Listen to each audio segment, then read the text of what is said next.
எந்த சரி யாரும் ஜெயிக்க முடியாது. உள்ளாட்சி தேர்தல் வந்தாலும் சனப்பண்ணி உடனே அவுத்தும் பார்த்தாச்சு அடிச்சும் பார்த்தாச்சுன்றது மாதிரி கல்விகளையும் ஊத்தியாச்சு கொண்டு ஜெயில வைக்கிறதுக்கு வச்சு ஐயா சாமி காப்பாத்துங்க நான் தெரியாம பேசிட்டேன்னு ஜாமீன் வாங்கிட்டு வந்தேன். திருப்பியும் வாடா போடான்னு பேசிருக்கே. உனக்கு இந்த தைரியத்தை எவன் கொடுத்தது? ஏண்டா அனிதா, உனக்கு கொஞ்சமா தான் அறிவு இருக்காடா, மூளை இருக்காடா? சோறு தான் திங்கிறியா இல்ல சோத்தை விட்டுட்டு வேற இடத்தையாவது திங்கிறியாடா? எவ்வளவு திமிரு உனக்கு? திருப்பி திருப்பி வாடா போடா. 5 மணிக்கு 6 மணிக்கு வீட்டுக்கு போனா 10 மணிக்கு தான் எந்திரிப்பாரா? என்ன நடக்குதுன்னே தெரியல. ஆமா, இவருக்கு எல்லாமே தெரியும். தமிழ்நாட்டுக்குள்ள என்ன நடக்குது, எங்க கொள்ளையடிக்கலான்றது உங்க கட்சிக்கு தான் தெரியும். எவ்வளவு திமிரு மீறி உனக்கு? ஜாமீன்ல விட்டாங்கல்ல, நீதித்துறை சொல்லணும். அதுக்கப்புறம் என்ன சொல்லிருக்க? கட்சி பேரு தெரியல, தாக்காவா காக்காவா?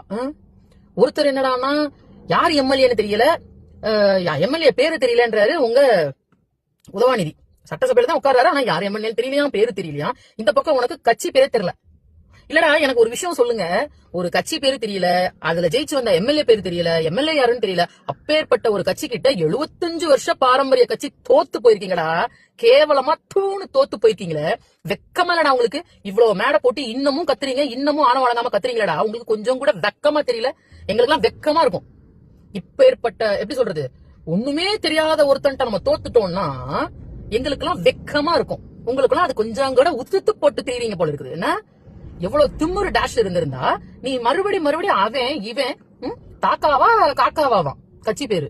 அங்கிட்ட ஒருத்தர் எவன்ட்டு கேட்டதுக்கு விஜய் உன் வீட்டு வேலைக்காரன்ல.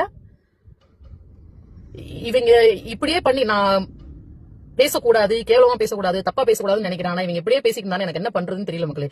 இவங்களை என்ன பண்ணலாம்? இவன் எல்லாம் ஒரு எம்எல்ஏ, இத்தனை தடவை ஜெயிச்சு வந்திருக்கான். அந்த திருச்செந்தூர் தொகுதி மக்கள் போட்டு வச்சிருக்கீங்களா இவனெல்லாம் ஒரு ஆளுன்னு? ஒன்னும் புரியல.